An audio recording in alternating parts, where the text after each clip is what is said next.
So thank you all for joining for another random walk down Mill Street. Tonight's topic is Purim related, or also Shabbat Zachor related. We're going to talk about some things that are doubled in the public readings, or are they, or ought they to be? That's the topic for this evening. We have two different things to talk about.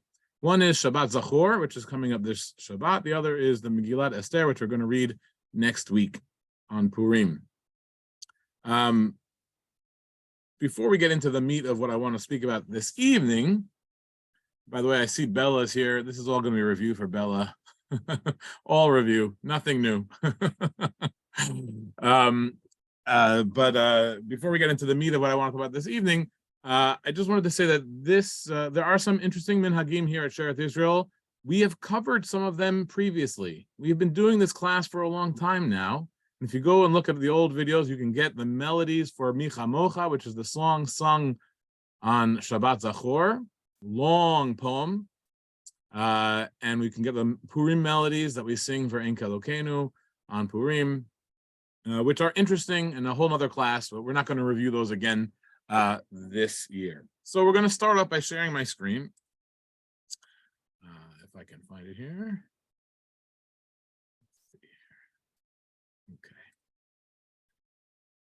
Okay.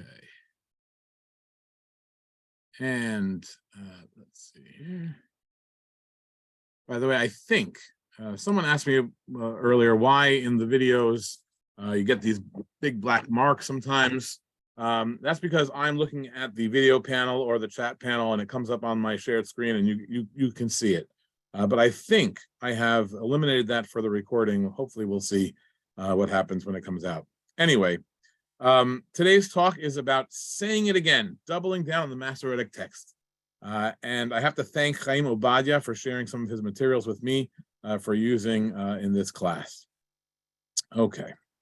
This Shabbat is Shabbat Zachor, which we remember what was done by Amalek to us on the way out of Mitzrayim, on the way to Israel, when we were in the desert, where they attacked us treacherously, and we will never forget. We are obligated to remember forever and to blot out their memory.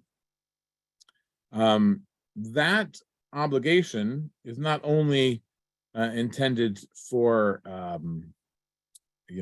we read in the Haftarah, to actually take violence in our own hands, which is a whole nother topic I don't want to get into, but is also seen as an obligation to hear this section of the Torah when it's read in the Torah, and when it's read as a special maftir for this Shabbat. And so there is special attention given to the reading of the maftir on this Shabbat Zachor. And I suspect that one of the reasons we have this extremely long poem, Micha Mocha, which reiterates the entire story of the Megillah, and is sung in rhymed couplets. It's a beautiful poem, but it's really, really long. It extends the service by 5 or 10 minutes, maybe even more, maybe 15 minutes. And I think the reason for that is to make sure that as many people as possible are here in time to hear Zachor. So it'll be pushed a little later because we have to read this long poem in Shachrit. Anyway, this is the text. We read it from Devarim, in Parshat Ki Tisa. There's also a parallel text in Shemot, which we read on the Torah reading for Purim, but not for Shabbat Zachor, which we're not going to talk about. Remember, yet blot out their memory. Contradiction. Yeah, it's a contradiction. We can talk about that, or not. But yeah, it's kind of an inherent contradiction in its own text. But this is the text, and I want you to pay attention to the words of the last words of the maftir, Timche et zecher Amalek. Timche et zecher Amalek. Blot out the memory of Amalek. Okay. Now, there is a confusion that begins with the commentary on the word Zecher in this section by David Kimchi. Kimchi was a great grammarian and commenter on the Torah, and you can read the Radak. He's known as the Radak, Rabbi David Kimchi. And one of his main works is something called Sefer HaShorashim, where it's like a dictionary or an encyclopedia, or goes through the words in the Torah, talks about them. And here you see on the left. Well, I guess what I should have done earlier. Let me go back one. There is a custom, not here in Sheretz Israel, but there's a custom among Ashkenazic Jews. It's fairly widespread to read those bolded words, Timche et Zecher Amalek, twice, so that you would say Zecher with the 2 dots. That is called a Tzere, or Zecher with 3 dots, called a Segel. And why that custom came to be is the first half of our talk tonight. And why what we do at Sheretz Israel has nothing to do with that is the ultimate conclusion that we can feel vindicated in. But here we go. What is all the question about these words? So here you have on the left a Spanish manuscript of Sefer HaShorashim from 1481. It was written much earlier. It was written by Kimchi in the 13th century, or maybe even the 12th century. And there were many manuscripts that were written of it. It was a pretty popular book. So you can go to the libraries in the Hebrew University or JTS, and you can find several different manuscript versions of it. But what they have here is what it says. It says here, Timchet Zecher Amalek, blot out the memory with the word Zecher of Amalek, B'sheish Nikudot, with 6 points. What does it mean, 6 points? It means 2 segels. 2 segels. B'sheish Nikudot. Aval lezecher, and that's zecher. That's from a verse in Tehillim. That's not this parsha. When it says zecher kodsho, hodol zecher kodsho, that's bechamesh nikudot, with 5 dots, meaning a tzere, ze. Cher with a segel, zecher. Velet kavate, and there's no other ones like it. Kain hu b'miktzat sifarim. This is what it is in some of the editions. Miktzat sifarim kol zecher v'chamesh nikudot, and in some other manuscripts or other texts, it's always zecher, never zecher. Always with 5 dots, never 6. A little complicated, but basically, Radak is telling you there's 2 versions.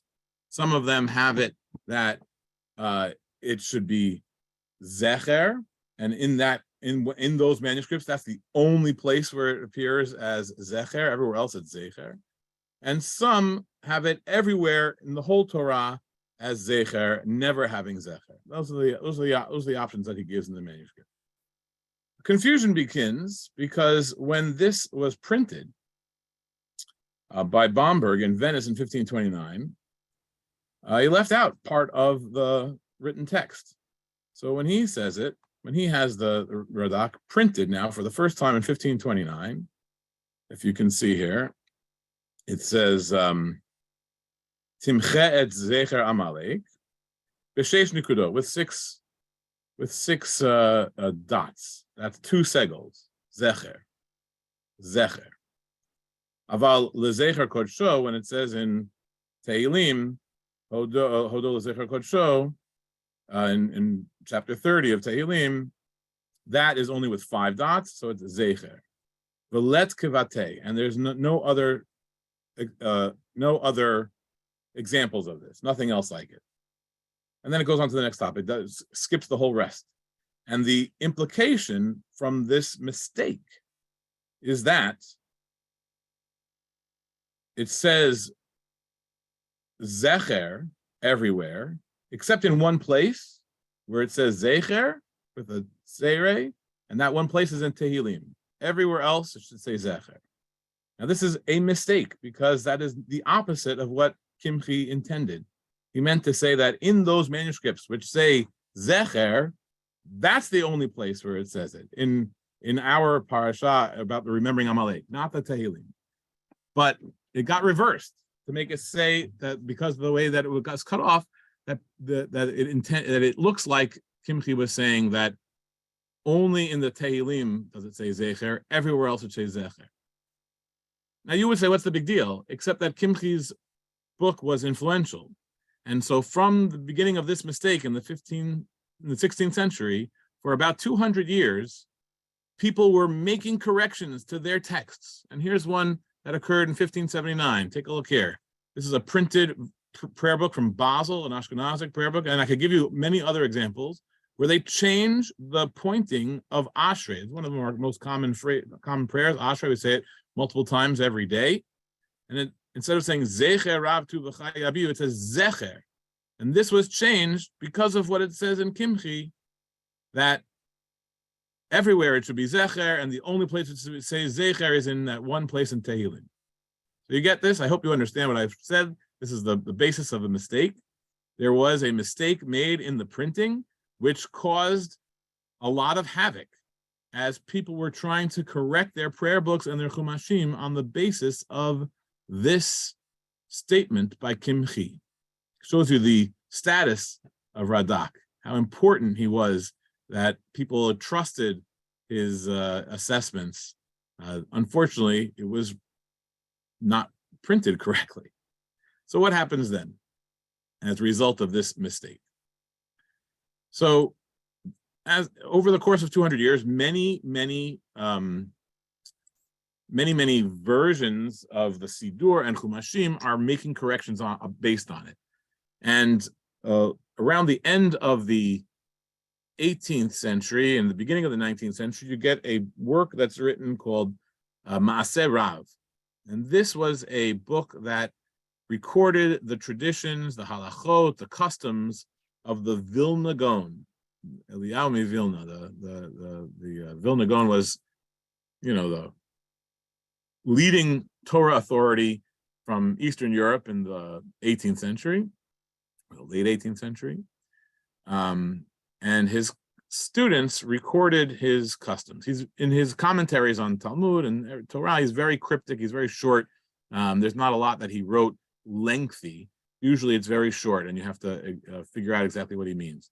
Very powerful pilpul, very, very powerful commentaries on the Talmud, but not a lot on his Hanhagot until you get Maaseh Rav, which talks about what he did personally in his yeshiva in Vilna. And this is what it says in Kuf Lamed Al, Keshu Korei Parshat Zachor, when he read this, our Parsha, Shabbat Zachor, Korei Zecher, he said Zecher, Besegol. That's the way he did it. Just the way Kimchi says occurs in one place, and was made all these corrections based on the printing of Bomberg. Unfortunately for the Maaseh Rav, he got an approbation from another student. This was written by a student of Vilna Gaon. Another student, a more famous student named Chaim of Volozhin, Rabbi Chaim, if you were in the yeshiva world, wrote an approbation for the book. But in the approbation, he has a few differences of what's written, and one of them is this point. I don't know if you can read it. It's a little bit hard to read, but it says, "V'asher katav likrot beparshat Zachor zecher b'sheish nukudot." What he says here in Maaseh Rav that the Vilna Gaon recited zecher with two segels. Ani shamati mipeh kadosh shekara b'chamesh nukudot. I heard it from his own mouth. The Vilna Gaon said zecher, a tzere and a segel, not two segels. V'lo yadati im hashomim shamu v'ta'u. It doesn't know if the person who wrote Maaseh Rav, those who heard him and think they said he was saying zecher, maybe they just made a mistake. O ulai bizkenato chazar bo. Maybe the Vilna Gaon's practice changed over time and he did it differently in the end of his life. He doesn't know, but he says yachzor na la'amod bazeh al ha'emet. But I'm telling you what really happened, and that's what when I was a student he said as it's printed, zecher, not zecher. Okay, you want to get something, what's the big deal? There is no big deal. Zecher and zecher mean the same thing. But we are makpid, especially when we're talking about something that it might be a Torah obligation to hear it exactly the way it should be said. And so this became an issue. And so some people's custom, as a result of the Vilna Gaon, was to recite zecher, and most people would say zecher, as was the tradition in most places throughout the world. Now, the mistake that Radak had, I hope you're following me. If you have questions, put them in the chat. The mistake that the Radak made in the printing of the Radak, not the Radak, that was made about the printing of the Radak, was corrected in the 19th century, starting with Wolf Heidenheim in 1818, and then the version of the Sefer HaShorashim was printed in 1847, where they put the full thing. So you saw that really what the Radak was saying was, in one version, he saw that it said zecher, but other versions say everywhere that word appears, it should be zecher with a tzere, never zecher. And in fact, that is, as we shall see, the predominant Masoretic opinion. So Kimchi was giving witness to a version of the Masorah that he saw, but he clearly wasn't making he was not making a decision about which one it was. Now, if you take a look here on the right, you'll see the Mishnah Berurah. So we've now gone from the 12th century or the 13th century to the 20th century. Based on this Radak, Mishnah Berurah says, and really based on what the Vilna Gaon, the argument about what the Vilna Gaon did, Mishnah Berurah says the following: Da, you should know, the Yesh Omrim shetzarich likrot zecher Amalek b'tzeirei, the Yesh Omrim shetzarich likrot zecher Amalek b'segol. V'imkein nachon shakorei yikra shnehem latzeit idei chovato. So Mishnah Berurah says, you should know. Some people say you're supposed to read it zecher. Some people say you're supposed to read it zecher. And so, in this case, the Baal Koreh, the Koreh should read it 2 times to fulfill both ways, to fulfill either one, or fulfill both. This is a classic Mishnah Berurah kind of what they call pshara. He doesn't decide one or the other. He decides to try to fulfill both. He does it all the time throughout his commentary on Shulchan Aruch. This is a kind of a, he won't decide one way or another. He will say, well, we have a question, let's try to fulfill it both ways. And that is fitting with what he does here. But when the Mishnah Berurah says this is, in the early 20th century, before World War II, most places in the world would not have done this. Most places in the world would say zecher as it's written in the printed chumashim. And everywhere they would say zecher. And one time, without repeating anything, in a few yeshivot that were followers of the Vilna Gaon, which was growing in popularity, they would say zecher, or they would say both. But that was really, or they would say one or the other. And very few people would say both until the Mishnah Berurah said to say it both ways. But once he did, this became very popular in all the yeshivot in Europe, especially in Eastern Europe. And then after World War II, those yeshivot became more and more influential in synagogue practices in America and elsewhere. So that by the time you get to the later part of the 20th century, most synagogues, or many synagogues, certain Ashkenazic synagogues, I should specify, are doing exactly what he says to do, which is to read it twice. But how do you read it twice? You think that's not so simple. It's not clear from what he says. And that led to a responsum of Rabbi Moshe Feinstein, which is you see on the left here, that there was a doubt how to read it 2 times. And he gives you the possibilities. Ach beshinoi betevat zecher. Oh, so you just changed that word zecher. Oh, shesagi likrot timche et zecher amalek betzerei. Betekef, and then immediately afterwards say timche et zecher amalek besegol. Should you say just the words zecher, or should you say the phrase timche et zecher, timche et zecher? or should you repeat the whole pasuk? And I'm not going to go into the whole reasoning that he gives, but he says there's no reason to repeat the whole pasuk. For sure, you don't have to repeat the whole pasuk.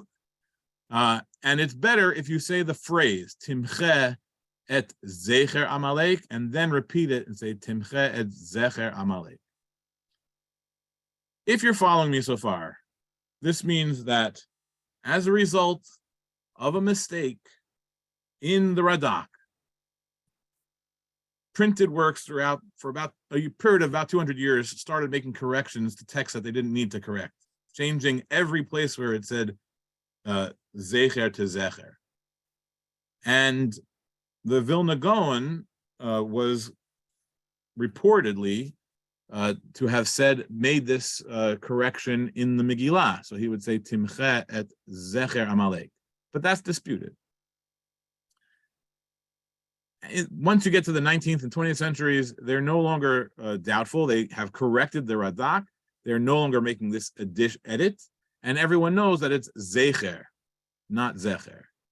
Except for the fact that there is this report that the Vilna Gaon said Zecher with a segel. And the Mishnah Berurah says, since we don't know what the Vilna Gaon did, since we don't know what it should be or how he read it, we do both. Okay, that's what we're up to. And Rabbi Moshe Feinstein says to say this phrase 2 times, Timche et Zecher, Timche et Zecher. And that's what many Ashkenazic synagogues do. And if you want to hear what it sounds like, and if you go to an Ashkenazic synagogue this Shabbat, or if you're used to going to Ashkenazic synagogues, pay attention to how it's read. This is the predominant way among many Ashkenazic synagogues in Manhattan. I'm going to listen to it right here. This is a recording from a pretty well-known Baal Koreh in Brooklyn.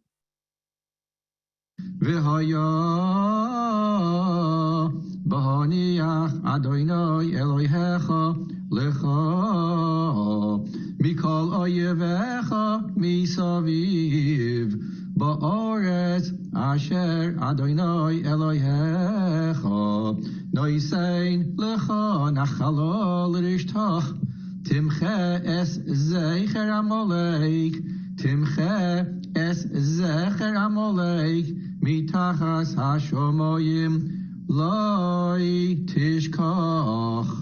And so you'll see that's the way many synagogues read it, whether they're Havaraz Sephardic or Ashkenazic. Many Ashkenazic synagogues read it exactly like that.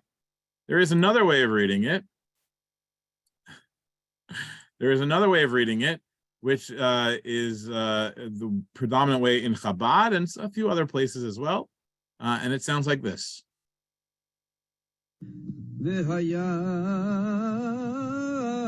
Behaniach Adonai Elohecha lecha mikol eyevecha misaviv ba'aretz asher Adonai Elohecha neisein lecha nachala l'rishtah timche es zecher amalek mitachas hashomoyim leitishkach. So if you were paying attention, he didn't repeat the phrase. He just said the word zecher, zecher. One way, then the other way, and kept going. That's the way the Chabad and others do it. And how do we do it here in Sheretz Israel? I think I've already indicated that we don't do this at all. We don't repeat at all. We don't have any doubt as to what the tradition should be. And if you want to hear what it's going to sound like, this is what it's going to, if you come to us on Shabbat morning, this is what it'll sound like. V'haya behaniach Adonai Elohecha lecha mikol oyevecha misaviv ba'aretz asher Adonai Elohecha noten lecha nachala l'rishtah timche et zecher amalek mitachat hashamayim lo tishkach. Okay. Now there is something interesting, minor, kind of minor. Ashkenazic pronunciation distinguishes audibly between a tsere, which is a, and a segol, which is eh.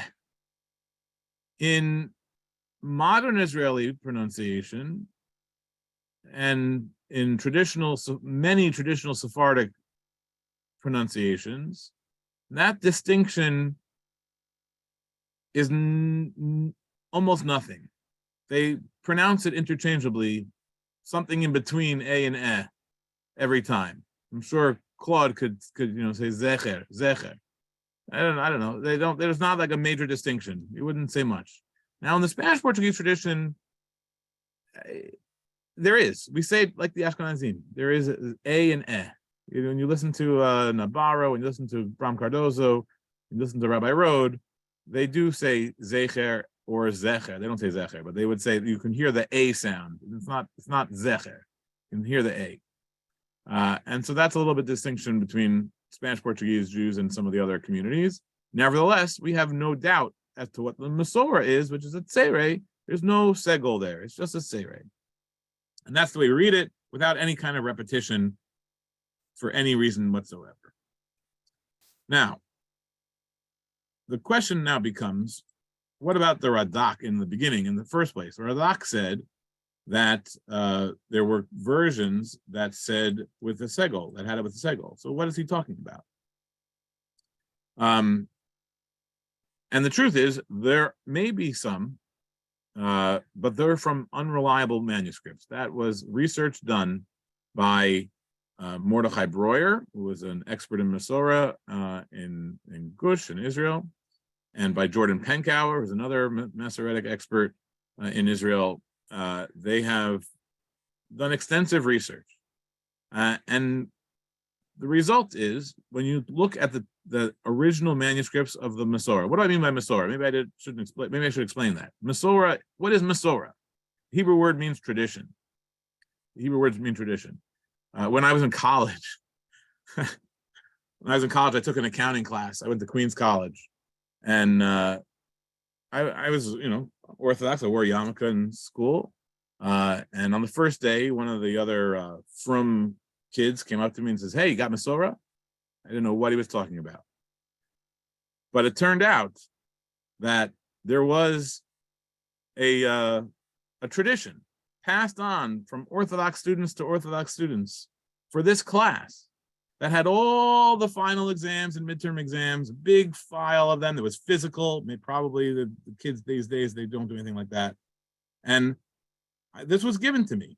Whether all of those things were supposed to be public or not, I tend to doubt, which is why it was given to me in confidence, as opposed to don't give it to everybody. But that's not the Masorah we're talking about here. The Masorah is this particular thing. It's these little notes on the side of these codices that tell you how to read the Torah properly, how to write the Torah properly, and how to read the Torah properly, in in great detail, tremendous detail. And the purpose of this is to secure the text of the Torah. And that is why our Torah has so few differences between Yemenite scrolls and Sephardic scrolls and Ashkenazic scrolls. They're almost exactly the same and have been for thousands of years. And how is that possible, considering all the different scribes and different locations? How is that possible? Because the Masorah keeps it that way. And when you look at and there's a group of people called Masoretes in Jewish history. If you're thinking about the period basically after the Talmud, in the early Middle Ages, let's say the years 600, 700, 800, in Israel, in Tiberia, and mainly, although there's also something called the Babylonian Masorah, which we're not going to get into, but there's something called the Tiberian Masorah. And there's two families that are most famous, Ben Asher and Ben Naphtali. And we, meaning Jewish tradition, has come down that the most accurate, par excellence, is the traditions preserved by Ben Asher, the Ben Asher family. And among the traditions and all the manuscripts from that group of manuscripts, there is a crown, the most correct version. It's called the Keter Aram Tova, the Crown of Aleppo, the Aleppo Codex. And that is considered to be the best example of the written Torah, including its pronunciation and musical notations available. It was even praised by Maimonides himself and used by Maimonides when writing his own Sefer Torah. That the Keter Aram Tova was used by Maimonides, just to show you the age of it. It's really it's from the 10th century. Now today, much of it is lost. At least much of the Torah part is lost. But we can reconstruct what it was, because in the 19th century, one of the scholars who was studying the Masorah wrote to the rabbis, the keepers of the Aleppo Codex in Aleppo in Syria, with a whole bunch of like 500 specific questions. How does it say it in the Aleppo Codex? And that was published. If you take a look here, that's this thing on the bottom. One of the questions was in Deuteronomy, when it says Zecher, Timchet Zecher Amalek, how is it written? Is it written with this Seirei? Is it written with Hey Nekudot, with 5 dots? Seirei Segol, Hey Nekudot, that's what this Chet Nun means. And the answer was this other column says Ken, yes. This is how it's written in the Aleppo Codex. So we know that that's the way it was written in the Aleppo Codex. And I can show you here the most complete Ben Asher Masoretic Codex, called the Leningrad Codex. It comes from a little slightly later, about the year 1000, a little bit after the year 1000. And you can see very clearly Zecher, no Segol there, Tzerei. And you may have read a week or two ago about something called the Sassoon Codex. This is another very old manuscript of the Masorah, also the Ben Asher Masorah. And here too, it's a little harder to read, but I think you can make it out. Here, there is a Tzerei and a Segol, Timche et Zecher Amalek. If you weren't convinced, all of the ancient Masoretic manuscripts that are reliable transmitters of the Tiberian Masorah have it exactly like this. There is no Zecher among those manuscripts. Now, there were some medieval manuscripts that did say it, but they're considered less accurate. They make mistakes. They didn't preserve the tradition as carefully. And one of the scholars who worked on this was Dr. Jordan Penkower, who says that after he examined all of them, that the more precise ones say Zecher, and not with 2 Segos. And if we were to start doing what the Mishnah Berurah suggests here, with all the differences between the different manuscripts everywhere in the Torah, we would never be able to finish. Every Torah reading would take forever. Everything would have to be repeated. Every couple of verses we have to repeat something, because the not so accurate versions of the Masorah have many different variants. And if we wanted to account for them all, it would be chaos. So to sum up this first part of our discussion, we have someone named the Radak, who said that he saw 2 ways of pointing that word. The disciples of the Vilna Gaon disagreed about how he read it. Because of that, the Mishnah Berurah in the 20th century said that we should repeat it twice. And only in the last 70, 80 years or so, this became the predominant Ashkenazic custom, at least in America. I don't know what it's done in Israel exactly, but in America, this is the predominant Ashkenazic custom among modern Orthodox and yeshiva places.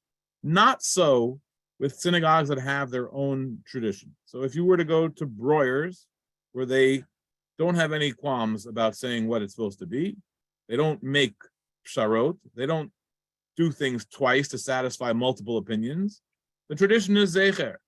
And if you come here, the tradition is Zecher. There is no Zecher. And so if you're looking for a synagogue that knows its tradition, come to Shearith Israel. You'll hear it one time, not doubled. Okay? But I'm curious, when you go to whichever synagogue you go to, let me know. You can write to me. Let me know how they said it. Do they say the whole phrase?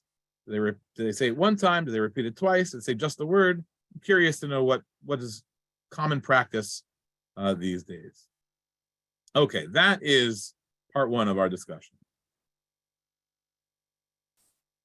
And now we're going to talk about Megillat Esther. And for this, I have to thank my good friend Chaim Obadia.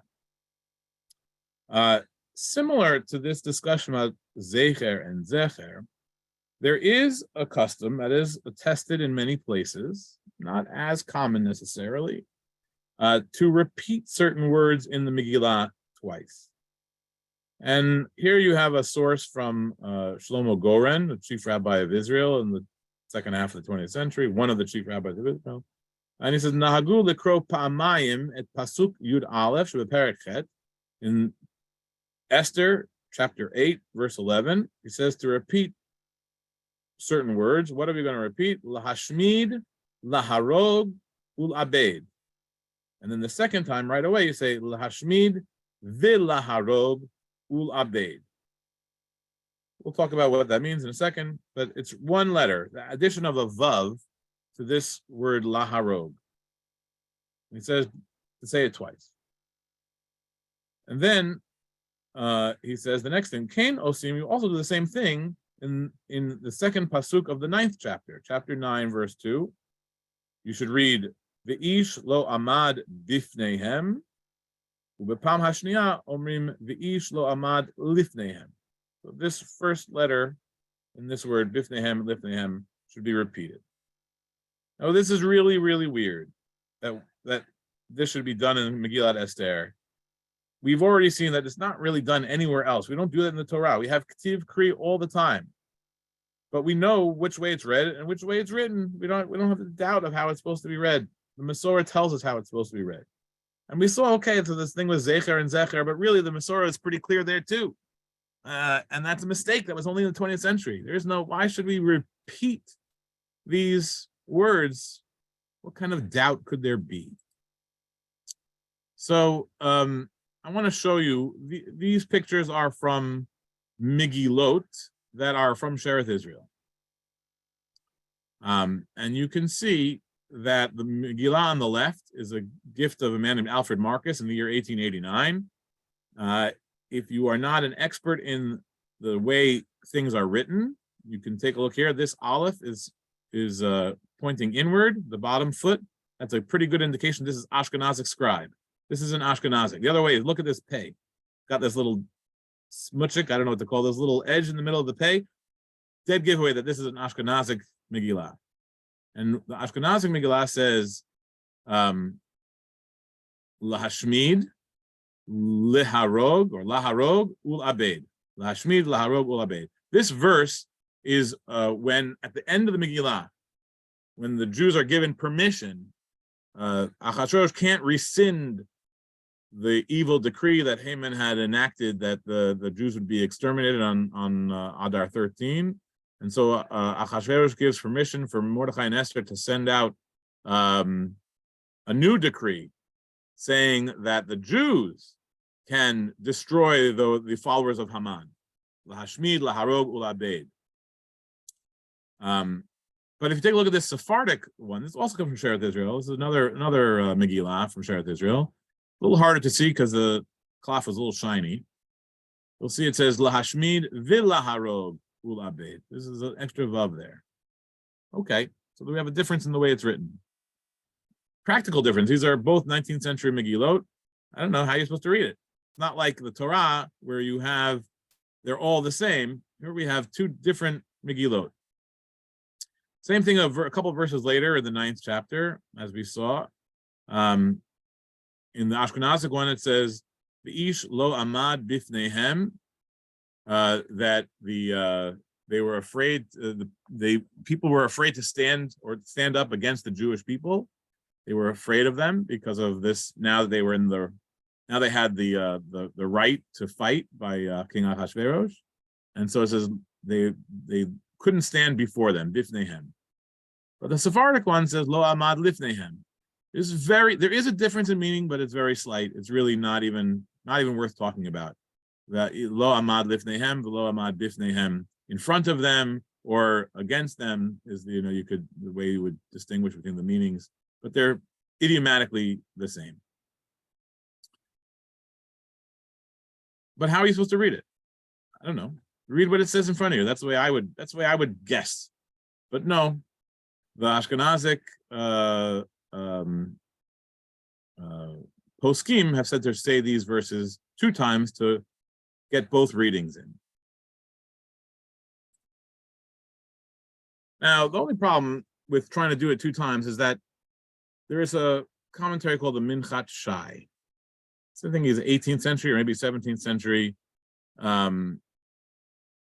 commentator, who was a grammarian, who basically took the rabbinic Bible, which is what we call the Mikro Gedolot, the standard printed text, and he compared it to as many manuscripts as he could find of medieval manuscripts of the Masorah, and he compared what it was in the printed Mikro Gedolot to what was done earlier, and he makes corrections based on the earlier manuscripts. He makes corrections to the Mikro Gedolot, which were considered authoritative, essentially, throughout the Torah. And after him, especially after his book was published, most chumashim that get printed after him incorporate his corrections into their works, so that it is not unreasonable to say that the Minchat Shai is considered the authority on the way the Torah should be written in the printed texts today. So he picks up on these 2 things, and he says regarding the verse in chapter 8, Lahashmig Villaharog, that is what he says should be done. It should be written Villaharog at the beginning of the word. There should be a Vav. Kach Katuv Bevav Betrilat Hateva Bechol Sefarim Kitvei Yad Meduyakim Udfusim Kadmonim. The early editions and in the careful manuscripts, it says Villaharog. And that's the way it should be. When it gets to the other one, Lifnehem, Bifnehem, he has a little bit more, gets more involved.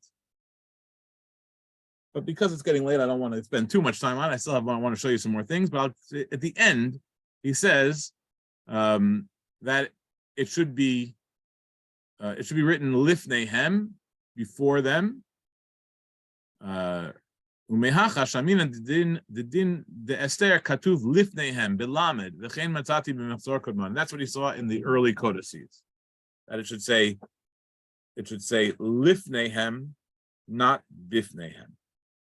But for some reason, this correction of the Minchat Shai did not get widely accepted, and did not, like everywhere else, they made corrections to all the books, not this one.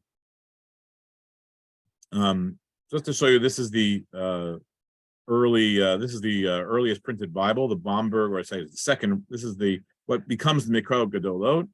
It says Lehashmig Laharog, and it says Bifnehem. The exact opposite of what Minchat Shai says to say. Minchat Shai was correcting these. So it should say Villaharog. It should say Lifnehem.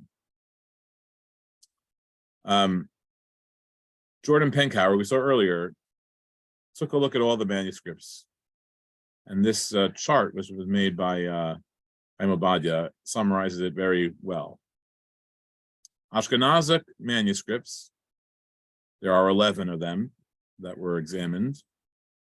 In no cases did it say, or there were no cases where the text said Laharog and Lifnehem. Okay? Because there's 2 possibilities, right? So we'll do one by one at a time, right? So there were the word Laharog, they were pretty split. There were 6 examples of Laharog and 5 examples of Villaharog. Okay, hard to make anything out of that. And same thing with Lifnehem Bifnehem. There were 8 examples which had the word bifnehem, and 3 examples lifnehem. This, by the way, is the opposite of what Minchat Shai says. So the Ashkenazic manuscripts have the opposite of what the Minchat Shai says. Just the opposite when you get to the Sephardic manuscripts. Here, you have 10 manuscripts of the Masorah, early Masoretic codices, and here, only one says laharov. They all say vil laharov. And there's a little more of a split between lifnehem and bifnehem, but more of them say bifnehem than lifnehem. That's what it says. That's what the results of the survey that Penkower did says. So now, where does that leave us?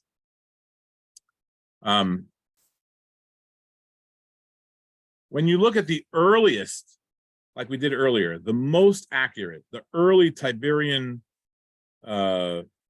Masoretic codices, like Leningrad and Aleppo, they match what the Minchat Shai was saying. So you see, it says Lifnehem with a lamed, it says Villa Harob, Lifnehem with a lamed, Villa Harob with a vav. Same thing with Aleppo, where it says Villa Harob and Lo Amad Lifnehem with a lam. And this is a summary of all the early accurate, not all the manuscripts that the Penkower looked at, but these are the ones that are considered most accurate of the Tiberian Masorah. And you will see that they say Villa Harog almost invariably, with the exception of one manuscript and that printed Bible that we saw. And they all say Lifnehem, with the exception of that printed Bible, which says Bifnehem. So on the basis of this research, yes, there are some variants out there in the manuscripts, but the earliest ones and the most accurate ones are very clear. It should say Villa Harog, it should say Lifnehem. The other ones are not an accurate representation of our Masoretic tradition. So what happened here?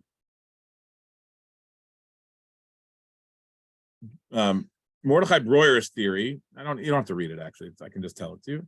Mordechai Breuer's theory is that once, unlike the Torah scroll, very few people have their own Torah. Torahs are kept in the synagogue, they're corrected by Sofrim, but a lot of people have Megillot. Maybe not everybody. It's a lot easier to own a Megillah than it is to own a Sefer Torah. And so there's a lot of them out there.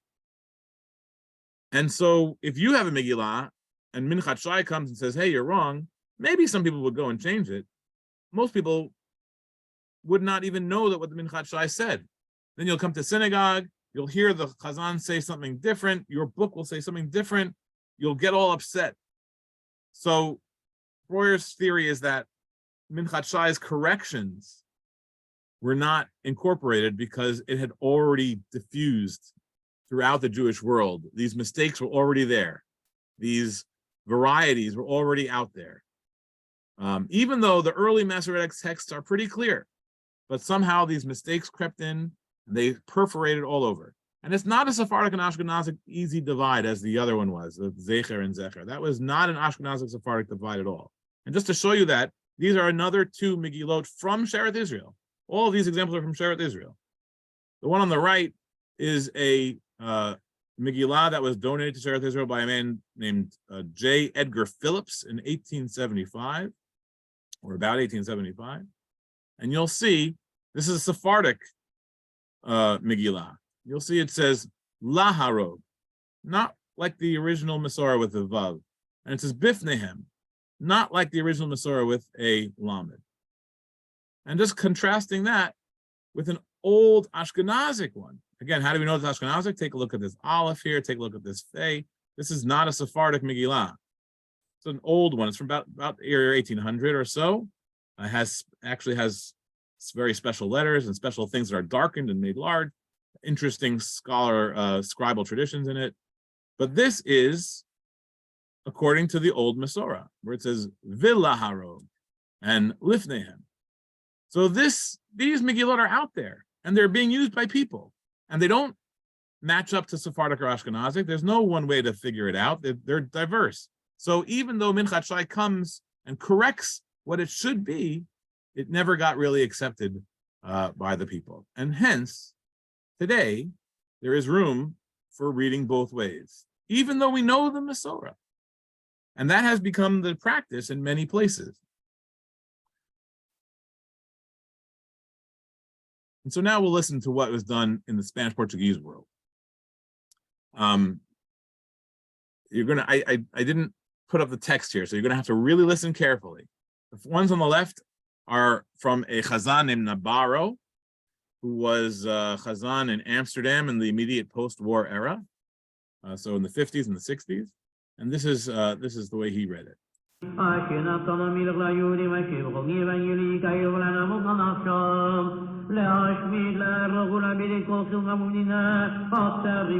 Did you hear it? Lahashmig, laharog, ulabed. No vav. Okay? Not like the Masorah and Minchat Shai's corrections. Let's see what it does with the next one. Did you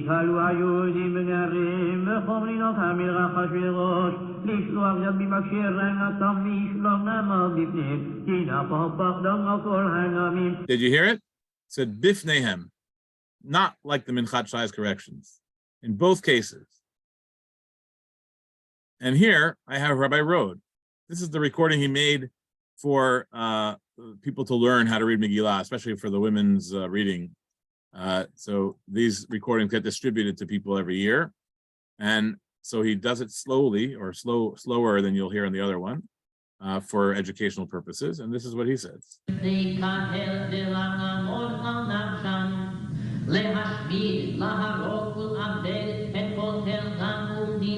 you hear it? Lehashmig, laharog, no vav. Not like other Sephardic groups. Not like the original Masorah. And here's the, what happened here?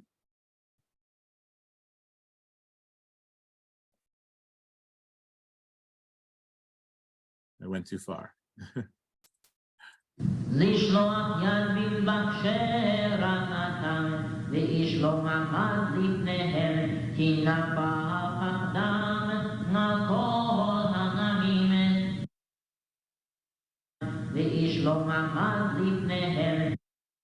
I don't know if you could hear it or not, but he says bifnehem. But if you come to Sheretz Israel, Rabbi Rode told me this afternoon that he does it twice. He says lifnehem and bifnehem. I asked him why. He said because they're supposed to say lifnehem, but it says bifnehem in the book. The Spanish-Portuguese Megillot that we use here, most of them are Spanish. I showed you Ashkenazic, I showed you Eastern Sephardic ones that Sheretz Israel owns, but the ones that Rabbi Rode uses are all originating from the Amsterdam tradition. And I've looked through all of them.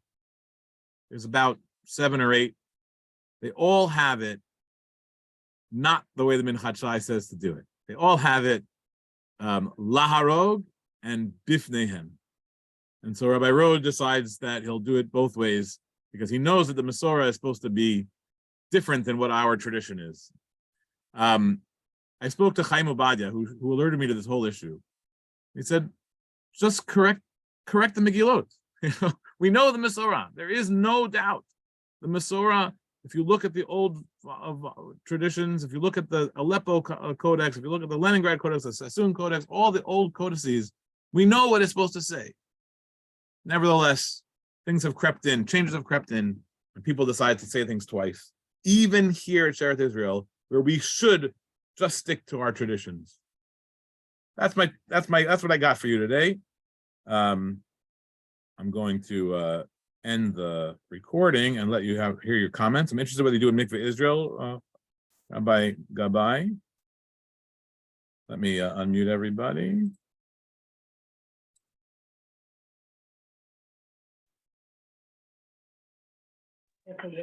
Okay. What do you do in Mikveh Israel? You repeat or you don't repeat? You don't repeat. And so what do you say? Zecher for